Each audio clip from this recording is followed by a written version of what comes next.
জীবন না খুব কঠিন।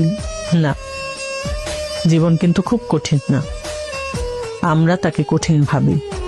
জীবন হচ্ছে প্রতিদিনের শিক্ষা, কেউ সেখান থেকে শিখে, কেউ হার মেনে যায়।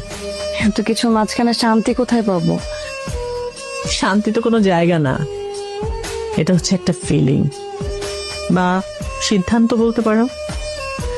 মনে করো তুমি যদি সিদ্ধান্ত নাও যে তুমি রাগের মধ্যে বাঁচবে না, ভালোবাসায় বাঁচবে, তাহলে দেখবে শান্তি তোমার সাথী হয়ে গেছে।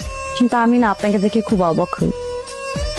আপনি সবসময় অনেক শান্ত থাকেন, দেখে মনে হয় যে সবকিছু মাঝখানে আপনি শান্তি খোঁজেন। কারণ আমি বুঝে গেছি জীবনে মানুষ কখনো বদলায় না, বদলায় সময়। সেজন্য কোনো মানুষকে চেঞ্জ করার চেষ্টা না করে নিজে